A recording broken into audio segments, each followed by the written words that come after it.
Well, high startup costs, burdensome regulations, and now COVID-19 have all threatened the restaurant industry and traditional food business models.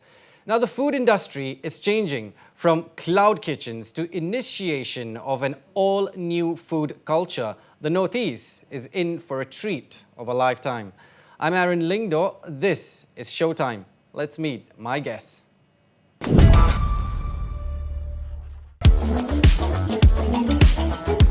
The woman behind Shillong's first English breakfast joint with a mission to introduce tea culture from around the world. A Guwahati-based cloud kitchen adapting modern techniques to elevate well-known local flavor combinations.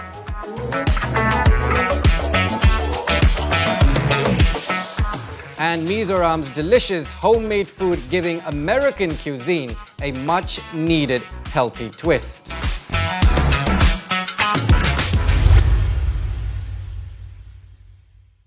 Well, my first guest runs a successful cafe called Enchanted Tea Room in the heart of Shillong, which serves English breakfast and different continental food. Now, her passion to create something of her own drove her out of the corporate world she once knew. Please welcome Beverly DELICIA KHARSYNTIEW. So, Beverly, why the need to introduce Shillong to tea culture and start a breakfast joint? Thank you so much, Aaron.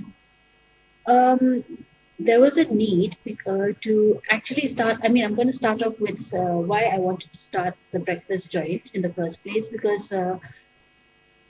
there are no breakfast joints in Shillong that opens up at breakfast time.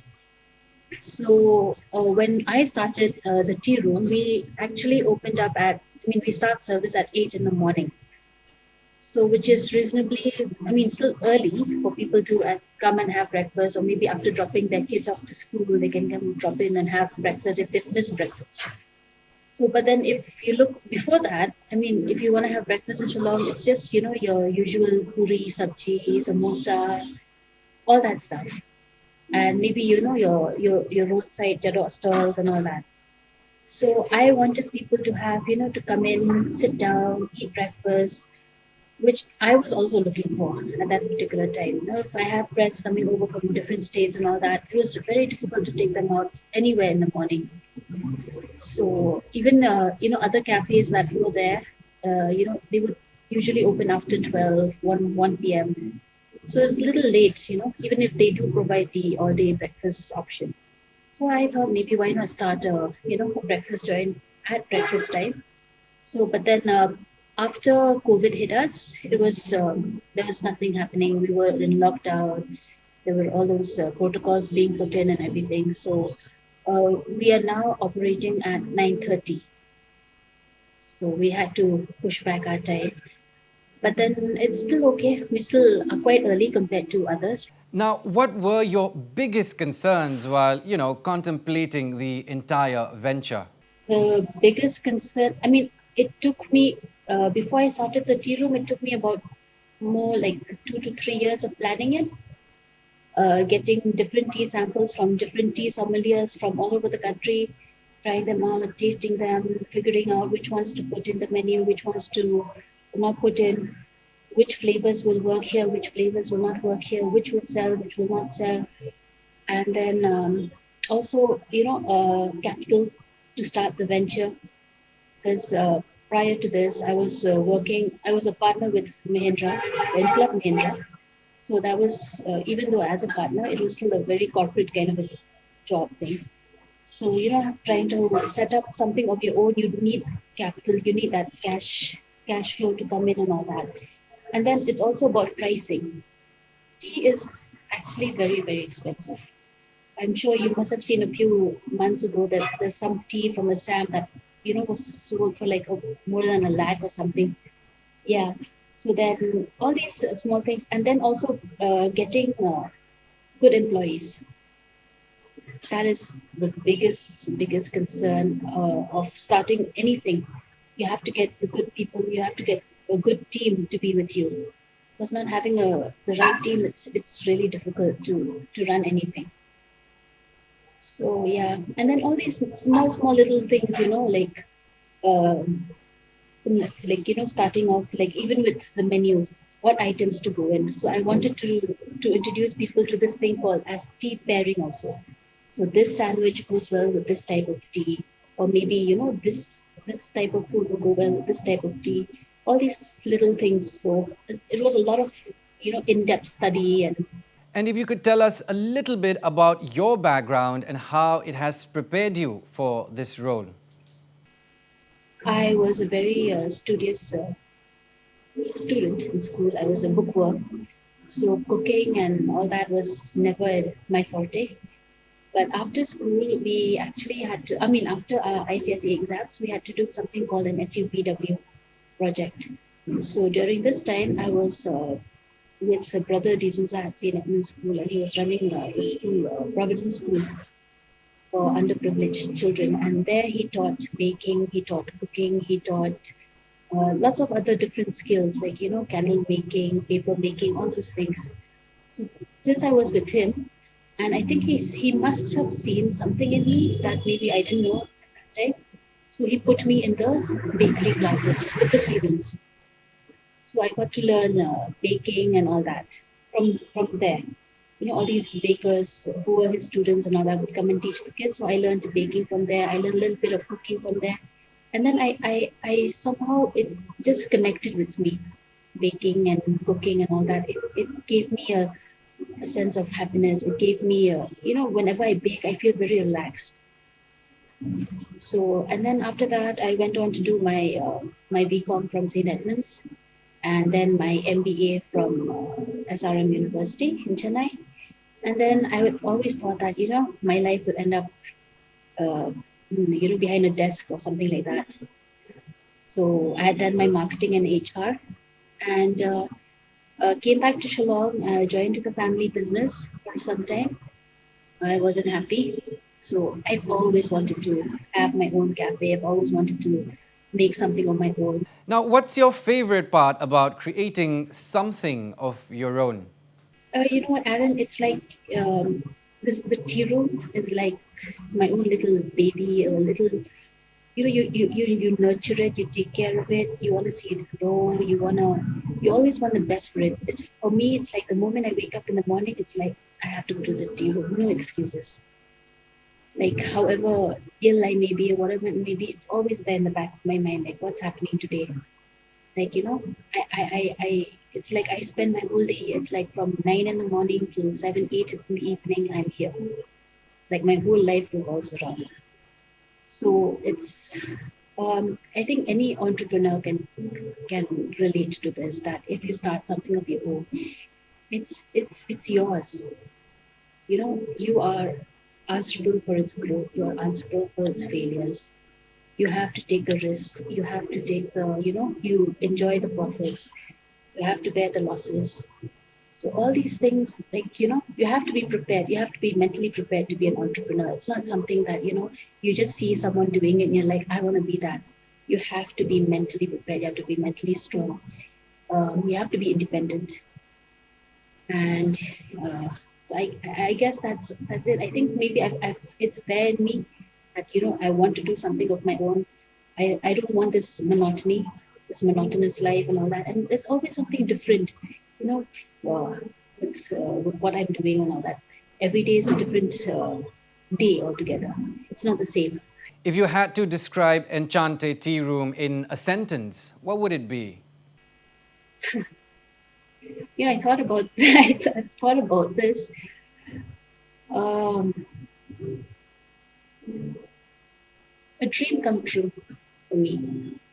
So, friends of mine have been there, and yes, with some very, very good reviews. Now, I'm curious to know what's on your menu. We started off with a lot of breakfast items. So, and then you have your full English breakfast, which includes your hash browns, your bacon, your sausages, your baked beans, mushrooms, toast, eggs, the whole thing. And then you have pancakes and waffles, and we have eggs Benedicts as well, which is not very common in Shillong. And then we have smoothie bowls for people who are looking for a healthy options, parfaits, smoothies for your drinks and all that. And then we also have introduced items like pastas, pizzas, burgers. Our burgers are also doing very, very well at the moment. Um, you know what, during the lockdown, so we were shut for months. We were shut, but we were lucky enough that the government allowed us to cater to our customers through home delivery. So during that time, what I did was people were craving for street food. So we introduced, your pakoras, we introduced the aloo muri, we introduced puchkas, pani puri, all that. So those were our hot sellers during lockdown period. So, we have a bit of our menu is basically more of the English, I can say the British food items and American food items. So yeah, so it's a little bit different from what you usually get around Shillong. We have baked potatoes and all that as well. So it's more of on the British side. Now, to what extent has, the business changed your perspective towards cooking and food in general? It's taught me to appreciate it more, food, and to be more creative. I've, I think uh, now I can say that I've got a palette for different flavors. So I can actually, just looking at ingredients, make a dish. It's not that I'm like, I can just say, okay, this can go well with this. Or, I can have like a whole set menu, like what you said, like for your cousin. So we've curated like dinners and all that stuff. So just like, just having a discussion with my chef and all that, it can be a very productive discussion. Because if I've learned to appreciate the food, if I've learned to appreciate the ingredients and all that, it becomes easier for us to work as a team as well and to know which ones, this will go well with this, and this will go well with, this and that. So I think it's taught me to appreciate food in a whole better sense. Now, with startups and other cloud kitchens mushrooming as we speak, how do you ensure Enchante is, properly armed so the business is not affected? It was difficult because we were closed for about a month and a half. No dine-ins, no deliveries, no nothing like that.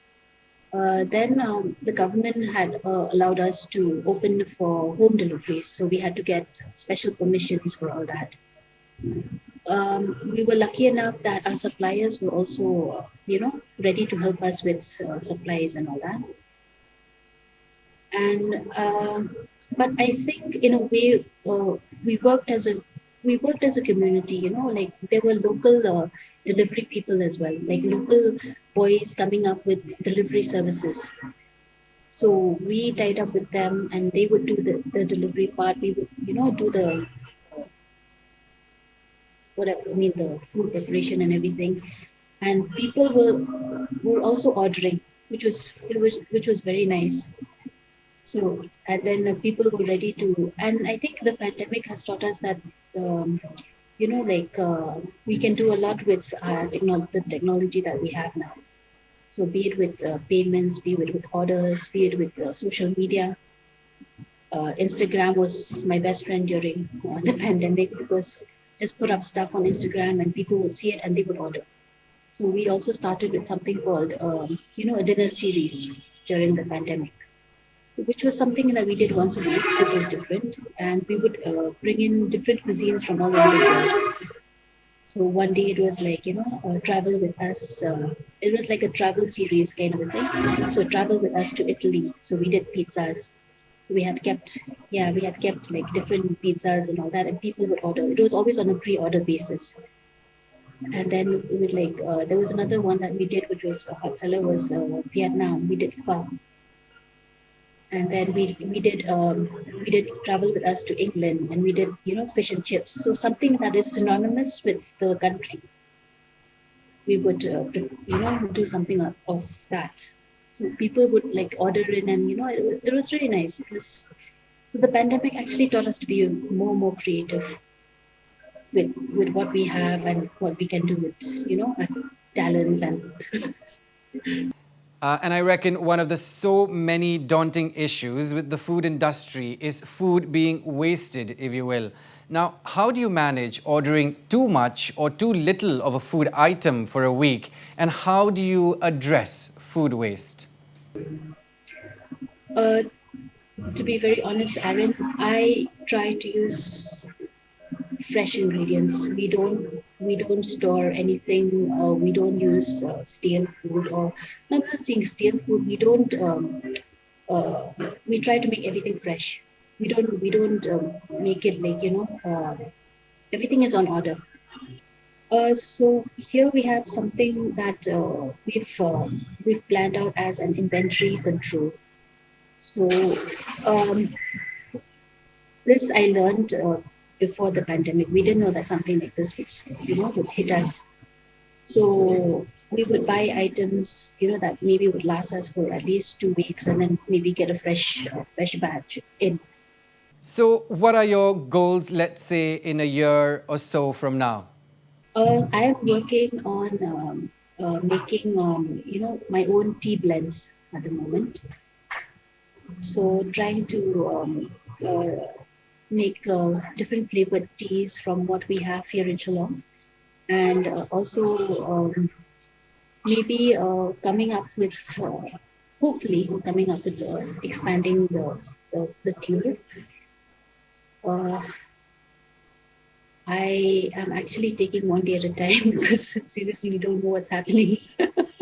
So we're working on that. Like the tea blends is the number one thing that I'm working on. Also trying to get working on something different, a different menu also for people, like something different every week. So like the dinner series that we had, something like that. So it'll be on pre-order basis. A lot of this and that's that are there in the pipeline. And that brings me to my last question. What does success look like to Enchante Tea Room? I hope like someday in the future, Enchanti will be something like Starbucks all over the world. That's the dream. But for right now, success is having your customers come back, having your customers, recommending Enchanti, having people even going through, Google. There are lots of tourists who come to Shillong, and when they come here, they're like, "Oh, we just read the reviews on Google, and we saw that you guys have got good reviews on your breakfast. You've got good reviews on your food. So that's why we came here." And then leaving the tea room and actually giving us good reviews. So I think that in itself is success for me and my team. But I also hope that maybe in the future there'll be many more branches of Ashanti all over the country, and maybe it'll inspire other people also to start something of their own and not to be scared. And I think, yeah, mostly for the girls, for them to be confident so that they can do something of their own and not be dependent. See this as as an example that they can do it also. They don't really need the formal, like I never had any formal training on cooking, baking, and all that stuff. But it's something of a passion project that turned into a career. So I think that's a success in itself. Well, all-day breakfast, high tea and brunch. What else could one ask for? Beverly, thank you. Well, let's take a very quick break. We will return with the man whose culinary journey happened completely by chance, but to the delight of many who've had the privilege to partake of his food. Stay right there.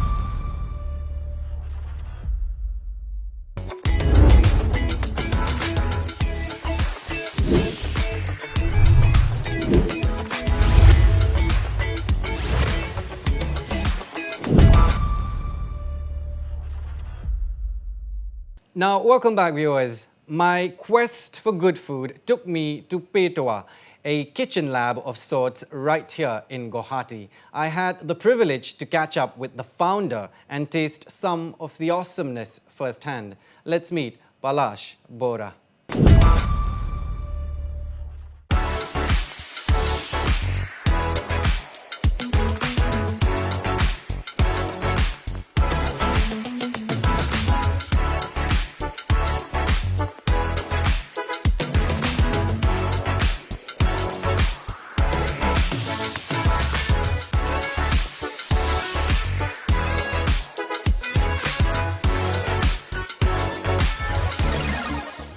Let's talk a little bit about your favorite dish to cook. There's a very interesting story. Like when I was in Hyderabad, this was in the beginning when I had just started cooking. Okay. So I got this dream, and the next morning I wanted to try like rasgullas. So I looked online, and it was early morning, I think around 7:38, and I was craving it. Like I woke up craving it, so I tried to order, but there was no rasgullas available.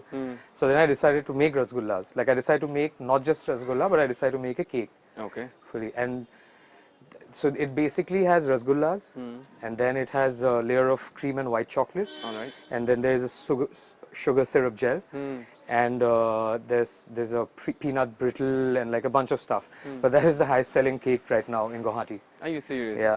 Okay. Like for me, like out of all the cakes, like that is the most highest in demand, and it's pretty good. But like signature dish, I think like that you could probably say as something that I have made multiple times. Multiple times. And I enjoy still making it. It's like kind of your favorite. Do you think people should go to a top-tier culinary school or train themselves to become like a real good chef? What's your take on it? I mean, going to a school is always good. Like they already have done stuff that you will spend like a lot of time researching. So it's always beneficial. Like it will always help you. It cannot be a bad thing. It cannot. I don't think it can be a bad thing. But then again, for me at least, like I wasn't really looking at getting into the food F&B industry per se. Like when I started off, it's more of a passion. It was more of a passion, yes. You've been cooking in Hyderabad. Now you're doing it here in your own hometown. Right. What are some of the challenges that you faced? The biggest challenge that I faced when I got back here was sourcing ingredients. Yeah. For cheeses. Okay. Yes. Or like cuts of meat. Like the what I was used to in Hyderabad, like I don't get it here. You don't get it here. So it took a little, like some sort of like a little bit of time for me to get adjusted and then recalibrate like how I think about cooking. Like but then again, like there are so many other new ingredients that you can play with. Yeah, I can play with in Assam, which I don't find in Hyderabad per se. I mean, like it's been a really smooth transition for me. I believe that food is so tricky in the sense that if it's good, you eat it. If not, it's out of the window. Yep. Right. So, what do you do to stay on top of your game and make sure that you're upgraded and it stays relevant? Right. I mean, like the first step I do is try it myself, like whatever I have in my mind, because most of the food that I do aren't recipe based. Like they are ideas and techniques that are in my head. Right.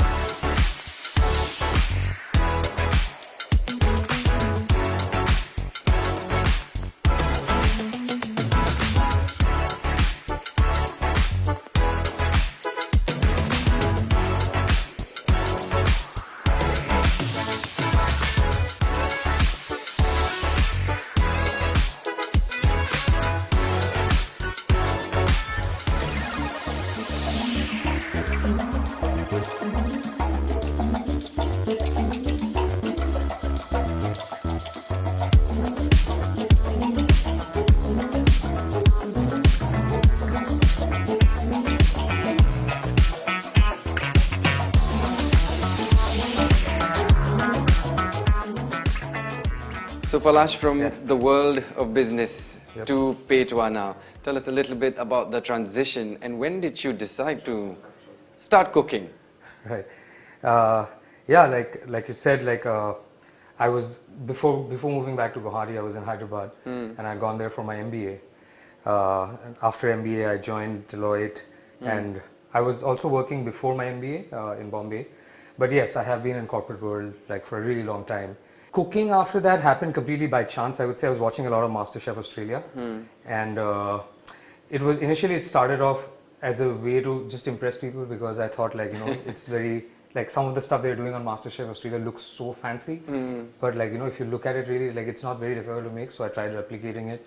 First couple of times worked, and like, you know, I got some good feedback, which just like pushed me to keep trying. And then like literally even before that week was over, like, you know, of me starting, like I was cooking just because I wanted to cook and try out like different recipes and techniques and all of that. All right. And I was just inviting friends almost every other day. Okay. You know, they would be coming over after work, and I'd be chilling at home, cooking for them. That's how I moved into cooking. It transitioned into cooking.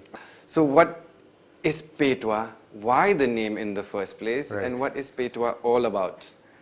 So I think like I don't plan much. If I like something, I'll do it. If I don't, I don't try to keep thinking too much. So essentially, I don't plan. And Petua, like the name and like the concept and why I decided to do it, is no different. Like when I moved to Guwahati, again, it wasn't planned. Okay. I had come here because there were some issues that I needed to take care of in Guwahati.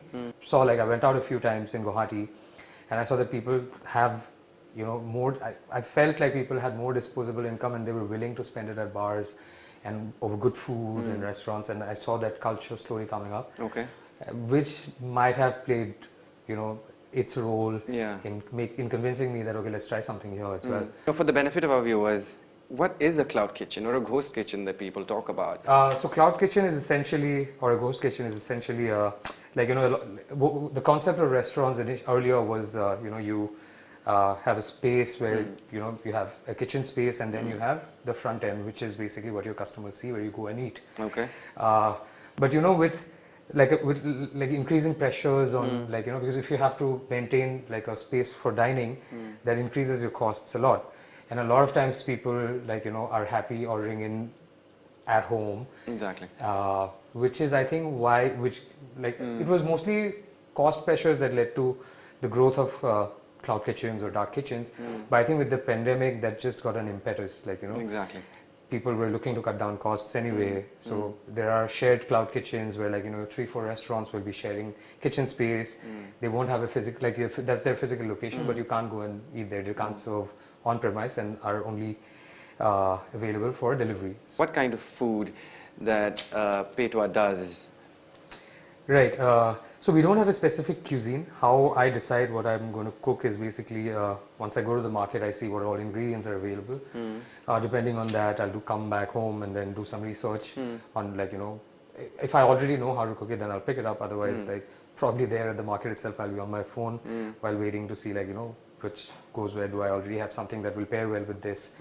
So I pick up vegetables like that, and that's how I decide my menus. Okay. But the first step is always trials. To understand, like, you know, if this is the way I should cook it, and this is how I wanted it to be.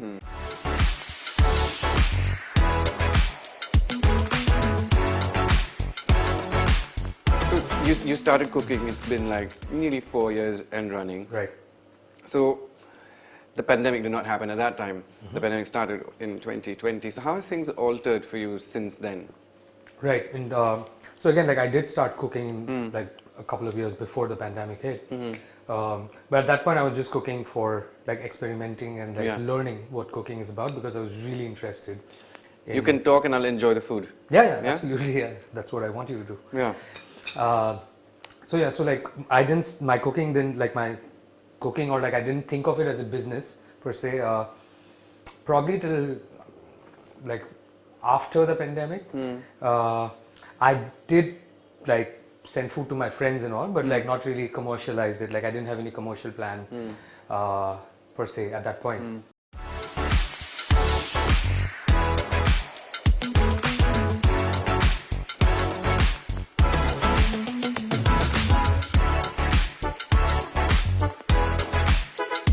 So Palash, everything that I see on Instagram is your love for Yes. desserts, and I have a sweet tooth myself. What are you going to show, and what is this that you have in front of us? So this is a strawberry-based dessert, strawberry and white chocolate, Okay. which I've never made in my life before. Like, I cook with strawberry and white chocolate, but this dessert per se is the first time I've made it. Okay. And I hope you do enjoy it. All right. This is a little bit of coconut as well. Okay.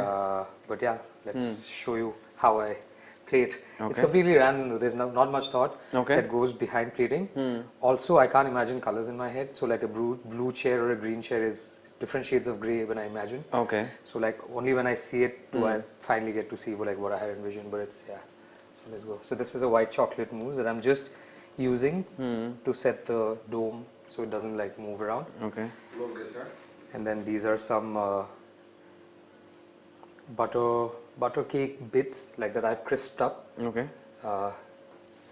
And then this is basically strawberries but made into a puree and then frozen.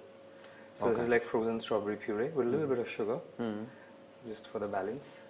So you've never done this I mean, before. I've This done is your first elements individually. Okay. But like strawberry, I have made with white chocolate. But like as a concept, this dessert I haven't. Why I say that is, you will see when you cut it open. time. Okay.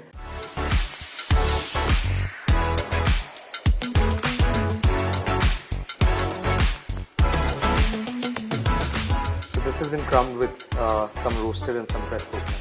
Okay. So the brown is the toasted coconut crumbs, and the white flakes you see are like fresh coconut. Then this sits here. And that is it. This looks like a little plate of heaven. Yeah. On you earth. can cut through it.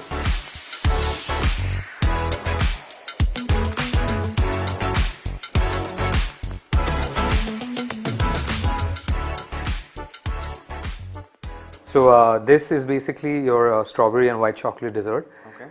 The dome essentially has a white chocolate mousse around it, and then there is a small lemon, sort of like a soft biscuit. Okay. And then there is some peanut, and then there is some fresh strawberries along with it in this.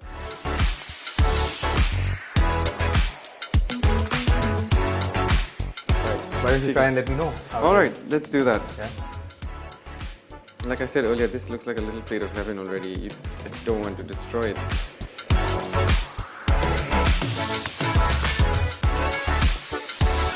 How do the strawberry? This is yum. I can actually taste. You mentioned coconut. strawberries, Yeah. and white chocolate. Interesting. Like the coconut will come onto your palate towards the end, Exactly. Yeah. and peanuts And the crunch. from that. That was essentially a cake, but then I baked it at really low temperature for a really long time, so that it crisps up. Everything just comes together. So And- see, all this looks really fancy and everything. So just out of curiosity, is there a thing called food trend or beverage trend? Yeah, there are always trends. I mean, whatever industry you look at, there are always trends. Even in the food industry, like you can see, like most of the trends you'll figure out just by going on Instagram. Exactly. Yeah. Like healthy foods or power foods, and then like things like dalgona coffee keep coming up once in a while.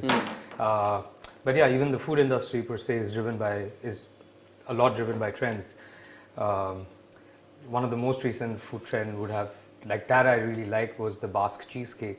What is a Basque cheesecake? It's basically a baked cheesecake that is slightly gooey in the center. Okay. It's just they use cream cheese as well, but it's just the way you cook it and the temperature. But it's very gooey, and like I would have never known about it had had it not been for Instagram or Exactly. Maybe I would have in 10 years, 15 years through experience. So there is a trend. There are lots of trends, especially with food and with fitness being such an important part of everyone's lives now.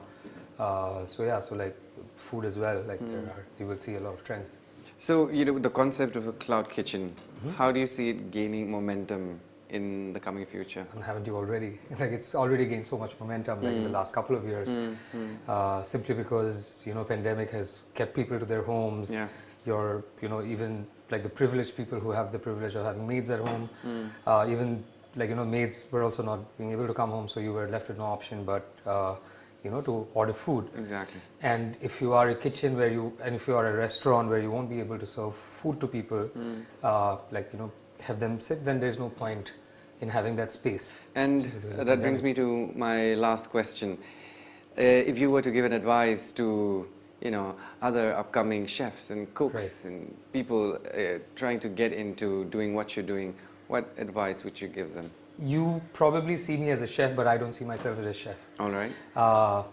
I'm like currently like I love cooking, and this is probably the longest that I have enjoyed doing something without like without ever doubting that like will I be able to sustain this in the future. So yes, that, but I think like it's important not just for chef but for anyone to, very cliche, but really to find what you love and enjoy doing. I totally agree with that. Yeah. Making money or running money in this world is not very difficult, I would say. I mean, it is difficult again. Like I come from a different, like I've seen probably different things. But I think like the first goal in life should be to find something that you enjoy doing, that you can continue doing for the rest of your life. Maybe not rest, but at least you see yourself doing it for the next 10, 15 years. So once you have that, then like, like I said, my Instagram feed is only food. Exactly. Like you just jump into it, jump right into it, and don't lose focus. Anytime you lose focus, take a break. But yeah, like find what you love doing and just keep doing that. Go with it. Yeah, go with it. Well, the fine words there. Palash, thank you so much for your time. I enjoyed everything. I like the chicken, I like the dessert, and so much of warmth in this place. Thank you for having me. You know, it's very rare to find food that tastes as good as it looks, and that's precisely what Petoa embodies. Palash, BORAH, thank you for having me. We'll take another quick breather. We shall return with the man whose passion for American food has prompted a delectable idea of starting something similar, but just a little healthier. Don't miss it.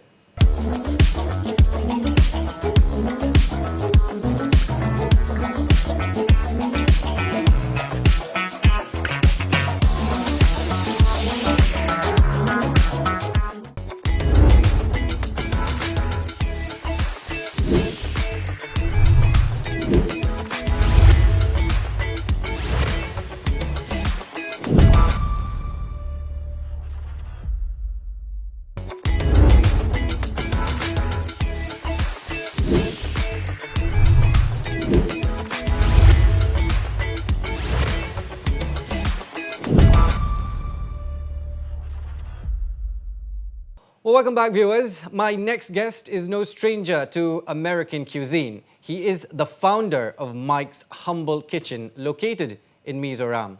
Say hi to Michael LALMUANPUIA.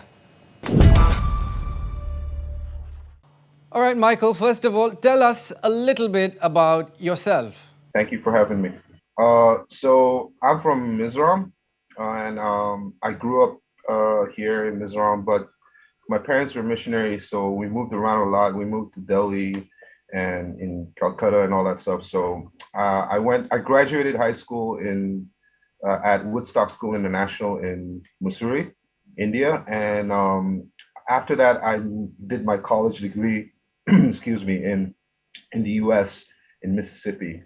And after I graduated college, I started working in sales at a company called AT&T over there in the United States. And I worked there for about almost 7-8 years. And then I came back here after being in the States for about 12 years. I came back here to Mizoram to stay with my folks because, yeah, traditionally here in the Mizo culture, if you're the youngest male, and you get to take care of your parents when they're old. So I got to come back here and stay with them for like since the past 2-3 years now. I've been back in India. All right, now if you will, give us a glimpse into the backstory behind Mike's Humble Kitchen.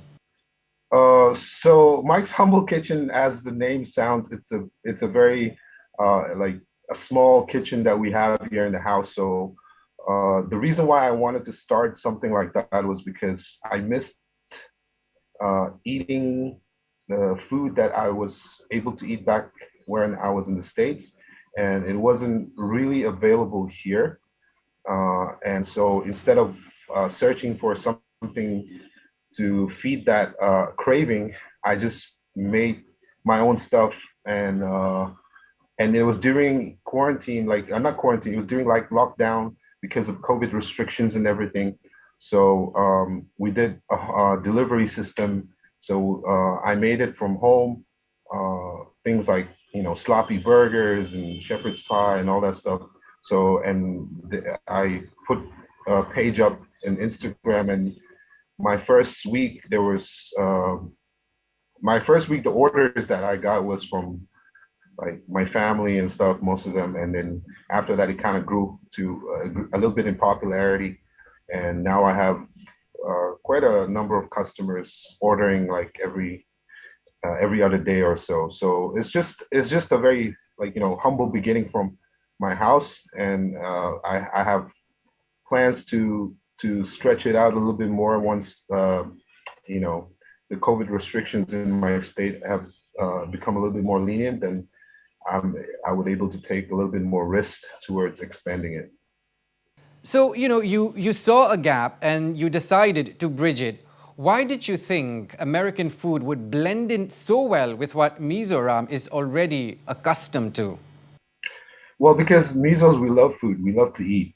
I think we get a sense of communion or like community feeling when you eat and you're happy, when you feed that hunger. So, and there's a lot of food places here that are doing very well, but most of the delicacies that are available are like the Chinese food, Indian food. So there's a bunch of those, and there's some also Korean. And but when I was looking at the different types of food that was available, I just thought that people would like, because I'm a miso and I like the food that I tasted in America. So I was like, why not? Like, I'm pretty sure people will like it as well. And so that's why I just kind of made my own thing and marketed it in a way where people would enjoy it here. And Mike, what's on your menu currently? On my menu, so we did like a Christmas, like a holiday special menu um, recently. So we had caramel custard, which is a dessert. We have shepherd's pie, and we have these sloppy Joe burgers, and we have bread pudding, and we also have grilled sandwiches, and we have burritos, things like that. So I'm slowly expanding like piece like an item by item once I go along. So, the causes of obesity in America are well known, like packed processed food, too many fast food meals. Now, how can we make American food a little healthy, if you will, for the customers? It depends on like that's like a niche product, I think, like healthy foods, because for me, I mean, when you eat healthy food, like it's not as delicious as an unhealthy food. So like really healthy, when it comes to healthiness, like I feel like you need to get good ingredients. Like for example, like I would I won't be using like in my the meat and stuff that I use. I didn't use any frozen meat. I want to use fresh meat from the market, from the local market, and things like vegetables and things like that. I think even if you're making like a very like cheesy, rich, food, I think if you get the ingredients that are natural and healthy and fresh, I think that's the best way to do it. And that's the philosophy that the way I make food here is that everything is fresh. It's like homemade food, that you can order basically. And what's your go-to comfort food? Comfort food is, I think, Southern food. Like back in the States when we had Southern food, that warm feeling. Like even Mexican food is awesome. I like all kinds of food. Like even the miso traditional food that we have here. I like it. I appreciate it. But when it comes to food, I'm pretty adventurous. But what the go-to comfort food, I would say, is the southern food that back in the States, like in the South, like when you get a lot of the comfort food there.